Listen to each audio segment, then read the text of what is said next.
With this, I will request the next session, I think, which is going to be an important one for us, which is going to set the context and the theme of the evening today.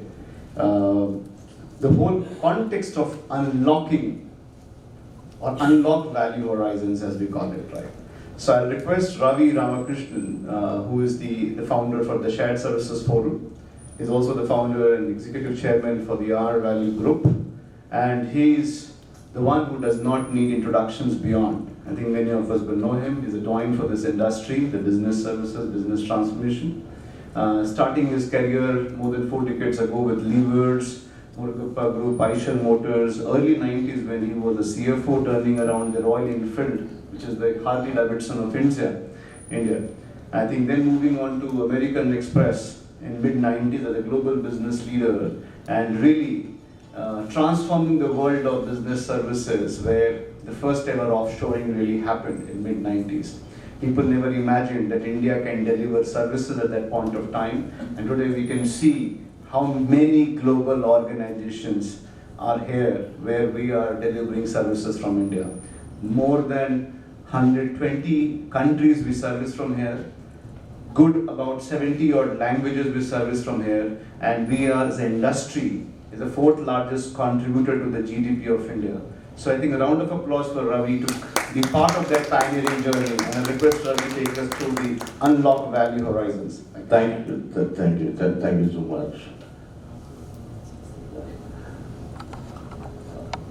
Very good evening to each one of you. I think what a session it was with Ravi.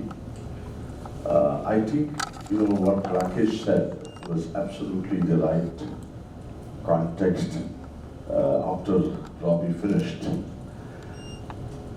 I think the 2 words which he said, I can say 3 words, but I just want to focus on those 2 words which Ravi said, is what describes today. And the reason why I'm saying 2 words, but I'll say the 3-4 words, I think, what it will look like,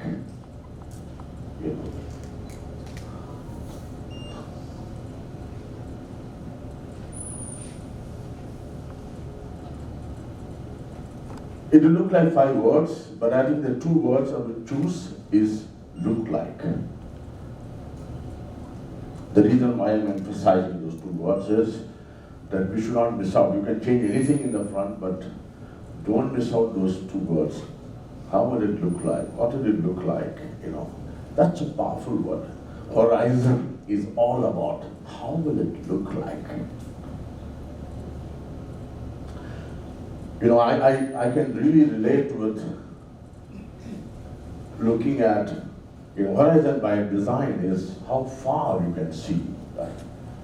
Of course, we keep talking about how the earth and sky kind of meet, but it's a kind of a reference point, but what it actually means is that how far you can see.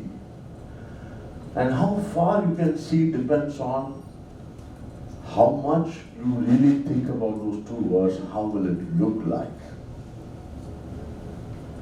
And that's what has changed or transformed every industry in this country, every pioneering leader in this country. So I'm really happy that Ravi inaugurated this with his special address and gave those 2 words with all the powerful examples. Okay. So coming to the context, I think Rakesh and I have been together for the last 18 years now, and the interesting aspect of it is, people used to say my number of years of experience and his age was same when we came together. I had 25 years of experience, and Rakesh was just 25 years of age. And that's the journey which he has looked at over the last 18 years. And that's a huge journey. I'm so proud that he co-founded the Shared Services Forum to be today SSF Global. And there's so many leaders whom we are connecting with to make a difference. And I personally believe, and I was sharing with some of the people when I met before, that I learn by interaction. And the more I can interact, more I can connect with, I really feel it's so enlightened at the end of the interaction. So coming to the powerful focus on what we are saying is We're talking about unlocking value horizons, and it is a very exploratory focus. It's something which we have discovered over experiential learning. I'm sure many of you would have many things to add. This is not to say this is a defined description. This is a description, no doubt. But I really want each one of you to think, like, what will it look like for you? How will it look like for you, the digital world in the future, is what I think is very important. So if I start looking at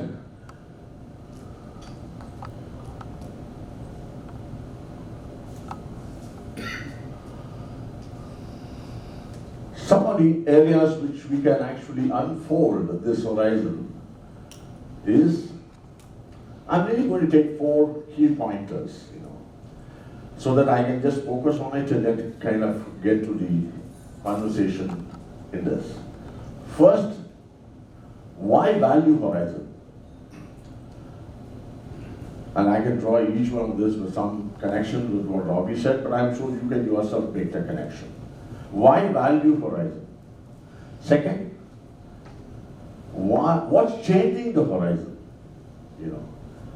The third, what are enterprise functions? Actually, I would even refine it to say what connotes enterprise functions.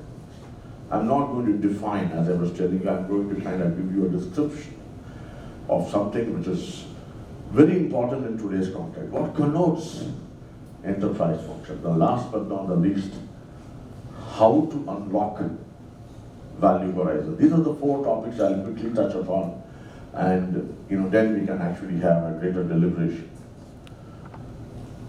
So the first one first, whenever we talk about horizons and business, there is a one interesting model which is there, which is McKinsey horizon model, which has been there, which actually was done in 2000, year 2000. At the turn of the 21st century, but it was still very valuable. As you know, the turn of the 20th century and today, we are, I would say, not just 23 years from the century, but we are many centuries in this 23 years. The world has changed many, many times, exponentially, So 2000, when we really looked at, this model was very powerful. And it had, the most important thing for us to focus is, we all talk about business from a context of core business. But core business is only one of the horizons here, right? That's the horizon number 1. But there are 2 more horizons which are important for us to remember, right? Which is the emerging one and the new businesses that we look at. So horizon 2, horizon 3. So, in simple terms, I would say it is now, next, new. These are 3 horizons. Okay? Because it's always important for us to remember, now is core, next is what is emerging, and new is beyond what we are doing today and even emerging.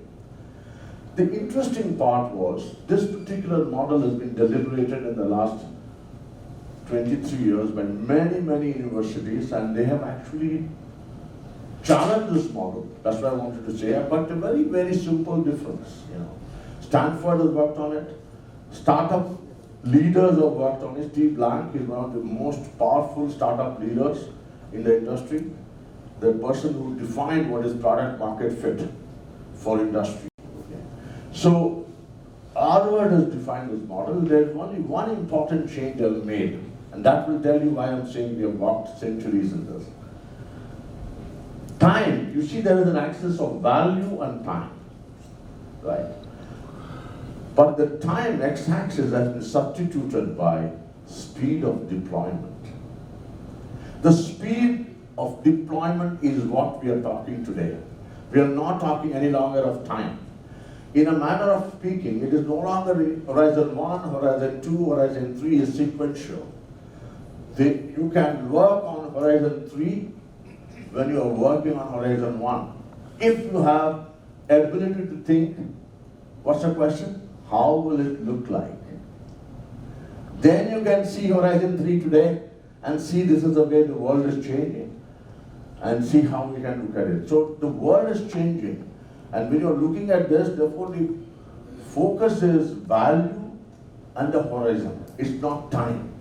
So the focus is value, horizon, and not necessarily the time. Now beyond this, there is a reference, therefore it moves from innovation to disruption. I think we know that digital actually caused more disruption than any other technology in the world, any other thing which happened, even COVID. We all survived because of digital technology. Right?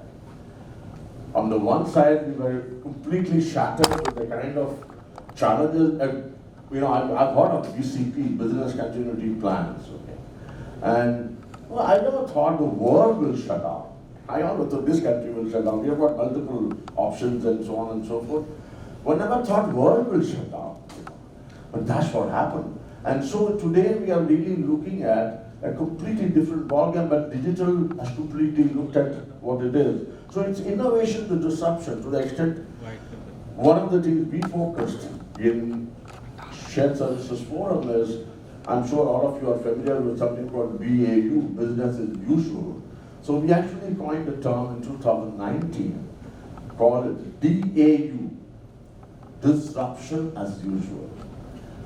There is no longer business as usual as continuing today. Today we are disruption as usual. And that's why we are talking of value horizons, which is very different. So when we are talking of disruption, so what is the focus? The focus is not business growth. The focus is not business growth. Focus is enterprise value.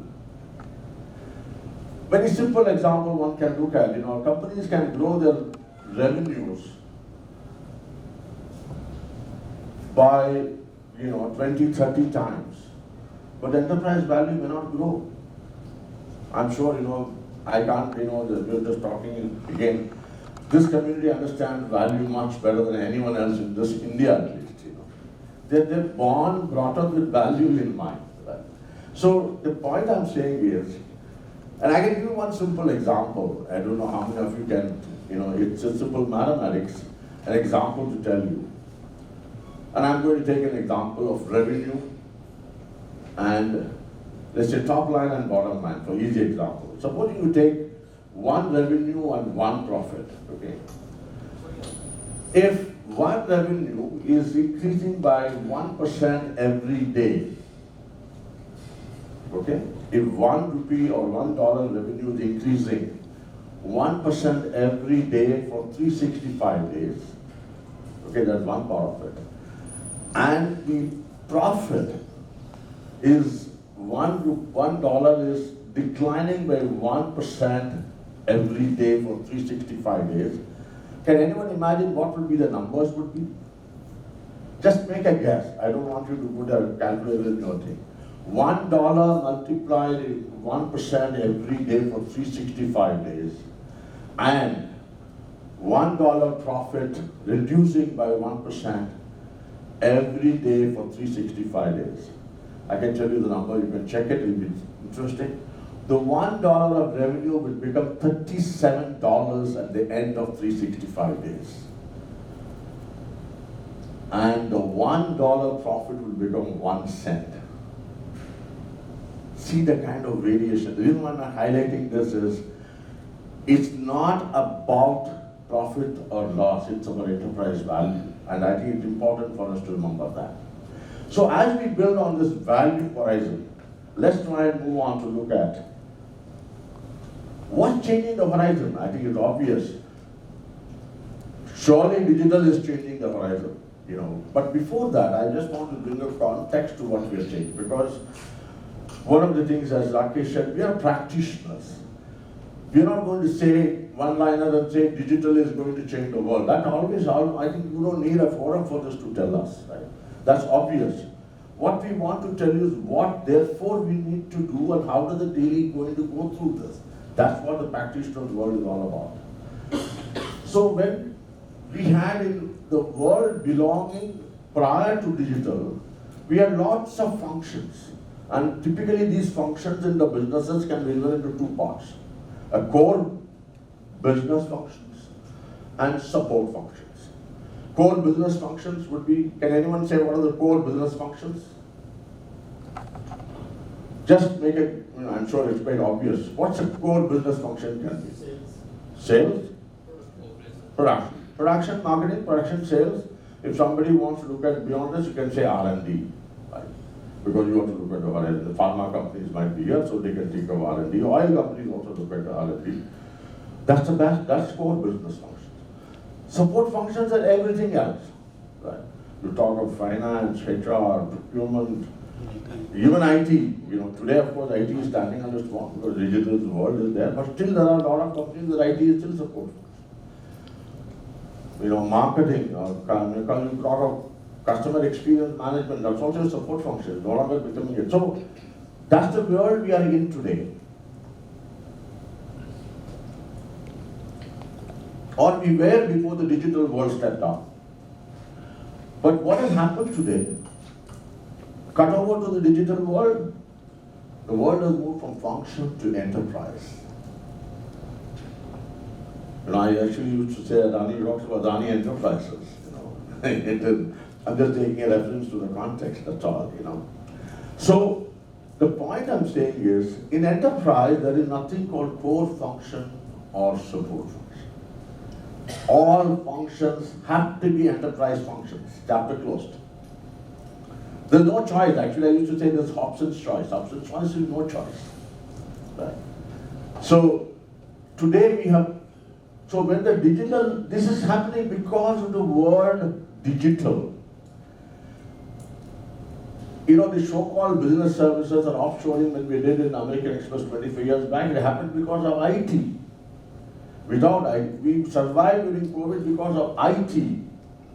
Right?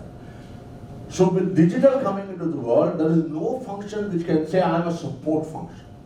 You have to think business all the time, every time. It's not that I'm going to support somebody. You will support somebody, but the end game, what needs to be done. So when the digital is changing the horizon, each of the support functions have to push their limits.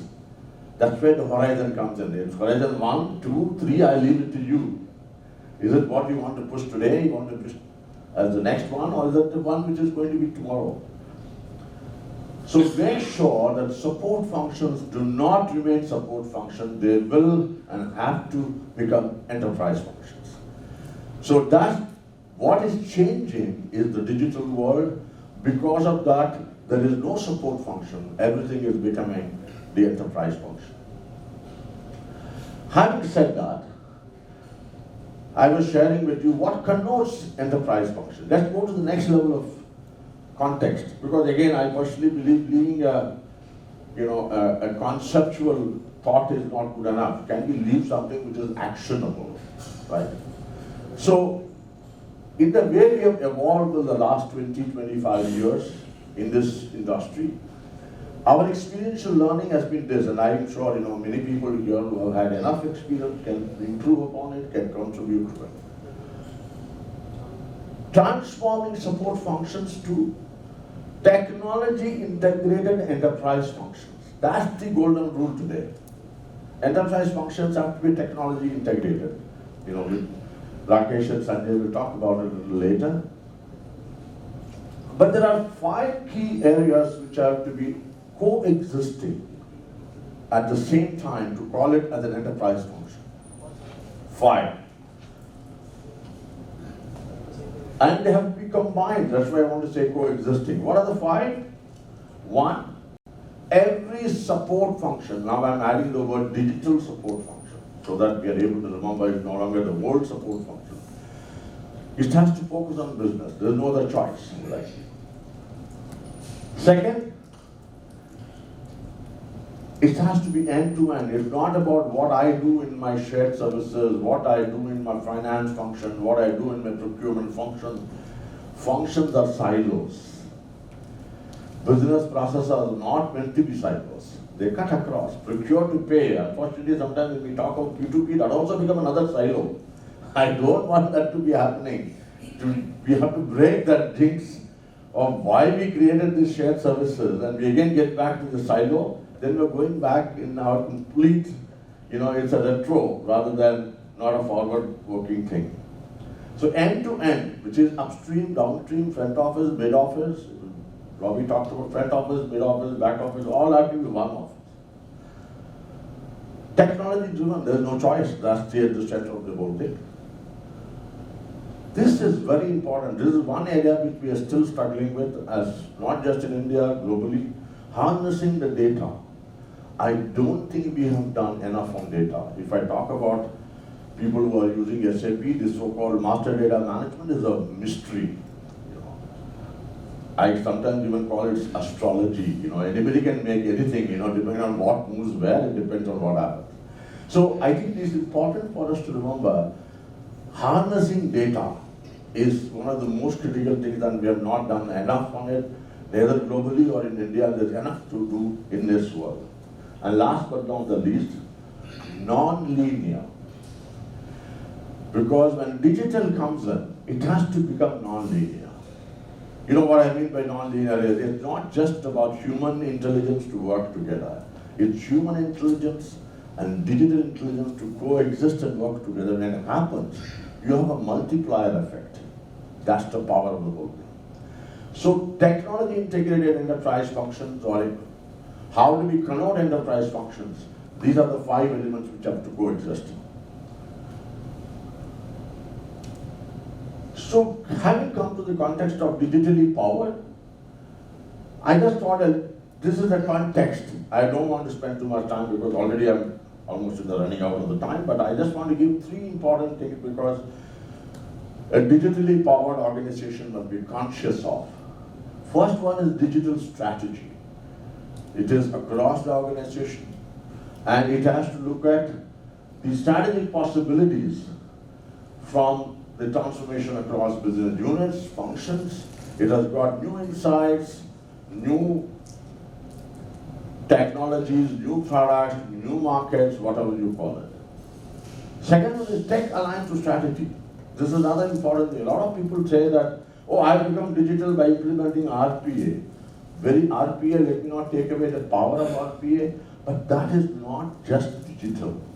That is one part of the digital. It's important that, it may be a pocket, but quite often, RPA is not sufficient to say I'm a digital journey, right? Relevant technology, actually we use the term fit for purpose. Fit for purpose. Each company, and that's actually one of the most important things when we look at technology-driven organization, we would look at, I was sharing again, we have a term called BIC to BIC, Many of the other people might have heard me talk about it. It's called best in class to best in context. So best in class to best in context. What is in our context is what is relevant. And the context therefore fit for purpose. Technology is very important. And last but not least, digital change capability. That's where the people, the whole leadership, ecosystem, the whole thing happens there. It is not just about just the people. It's not just the people in the front line. It is actually leadership included. Quite often, actually, there are a lot of researchers which says, if the leaders have a better buy-in, digital change is faster. So it's not just about people at the next level, it's with people who are sitting here equally important. So it's organization's ability to adapt and adopt both. The most important thing I wanted to mention to you, and that's one of the, actually I would say as a caution for us, if support functions do not become some enterprise functions, the challenge is it's not about enterprise value going up alone. If we don't do this, our enterprise value will come down. Please be cautious. If we can't add value to the company, let's not take away the value from the company. That's a crime which we can commit. Okay? Nobody will penalize us under IPC, but still, it's something which if I can't contribute, then we stay neutral, right? But support functions, if we don't become enterprise functions, we would take away enterprise value, and that's not something which we can have any choice. The last section to complete, which is unlocking value horizons. So I'm sharing 5 key elements of unlocking to make sure that we are able to kickstart this journey of unlocking value horizons towards the future of digitally powered enterprise functions. First one, enterprise value mindset. And I always share this, mindset is the starting point. What will it look like is a mindset issue. It is not about numbers or Excel sheets or digital or technology. What it will look like in someone else's ability to see that horizon. And that horizon has to be seen from enterprise value point of view. It is not just from the revenue growth. Of course, revenue growth is one important dimension. But what will make my enterprise value go up is where I need to also think about. It's not just about revenue. I can have 100 crores of revenue or I can have 100,000 crores of revenue. But how does it actually impact my enterprise value? That's what is important. Like I know how many of you know that WhatsApp was a digital company in 2000, what about the 7-8 years back? There were 19 people. I don't know how many of you remember it was sold for how many billions of dollars? 19 billions of dollars was sold, WhatsApp. That's the value someone was willing to pay. I'm not even talking about, sometimes the enterprise value is what is in the market, stock market, that's still not in my mind enterprise value. Will somebody be willing to pay is enterprise value for me? Okay. So I think that is market capitalization. That is not what market value is all about. So I'm just sharing with you that enterprise value mindset is the first starting point. Second, holistic strategy. Third, disruption by collaboration. I think one of the important things I feel, and I think I can surely say that many of the companies in India started doing it, that everything you cannot disrupt on your own. While I say DAU, in the DAU you need to have an ecosystem. Actually many companies, as you know, have cultivated startups to work with the large corporations. You know that the last 15, 20 years, startups work with large companies. Why? Because it gives them a capability to disrupt for future. They cannot disrupt because their mind is set on this is the way the business runs. But these people will question every single thing. So disrupt by collaboration. I think it's very important. There are many collaborators who continuously disrupt a lot of things. You need to find right collaborators to work together. Data readiness, I said harness data, this is absolutely crucial. And last but not the least, value delivery driven. Just to make sure that, while I'm not going to touch every detail, I'm sharing one last slide which gives you some sub-components of this file so that you again don't leave it at the conceptual level. So this tells you what enterprise value mindset would mean. Prioritize transformation of support functions. So that's absolutely crucial. They're no longer support, they are all enterprise functions. They are technology integrated enterprise functions. Speed to action, not time. Speed to action with tech integration is absolutely critical. These two are enterprise value mindset. You can add more to this, please feel free. Holistic strategy, single to multiple functions. It's one of the most challenging ones, I think, I would say India is going through, but some of the global organizations are going through. When we talk about, they will say finance, they will talk about HR, they will take procurement. In finance, they will say accounts payable, because that is easy for us to handle. I actually feel the other way. I feel accounts payable is where the money is going out. Accounts receivable money is coming in. What's your problem? But it's a way to see it. I see it differently, somebody else would see it differently. But let's not look at piecemeal, not of one function, it has to be multiple functions across the organization. And consolidation is not sufficient. I've centralized, I've consolidated, I've done this, they're all starting points. They are not going to be your value points. Let's not confuse between starting points and value points. End to end, they should not be incremental. They have to have a coherent strategy. That's absolutely crucial. Disruption by collaboration. In-house to dedicated capability. Startup is a dedicated capability. I can work with them. Some people invest in the startup. They say, why don't they make it grow? CapEx to OpEx. Support functions don't get technology. because my core business will get technology, right? But then you have collaborators who can do, I'll get you to do OpEx, why did you do this? People capacity into capability. I truly believe that organizations grow, but it's important we convert capacity into capability. Not the same thing being done many times over, but how do we learn new things? And that's where the whole focus is on talent mix and reskilling. It's not about only what I know today, what's my experience today. Data readiness for analytics and insights. It's very important. Agile, actionable data, and I don't know how many of you can say SSOT is single source of truth. This is something you're all familiar with, but I don't know how many of us actually can say that we actually have it. We don't have it. Data focus, external and internal, financial and non-financial. I think it's not that our Excel sheets will look at only numbers, that's not good enough. That will not tell you the story, that will not tell you how we'll look like. Value delivery is beyond cost reduction to customer experience. Actually, one of the things people talk about, if digital, will it give you return on investment? I can guarantee you, if you look at only financial, it will not give you return on investment. But will your enterprise value go up? Yes. Because when the customer experience goes up, the enterprise value goes up by studies have proven 200%. So you get your return by your enterprise value going up, not by return on investment. I think there's a difference between value and return on investment. I think many chartered accountants are here in this room, but we need to remember this completely different.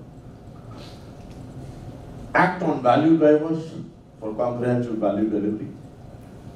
So with those few words, let me say, let's all together walk on this journey and discover this new path and see how we would like to see ourselves, how it will look like. Thank you so much.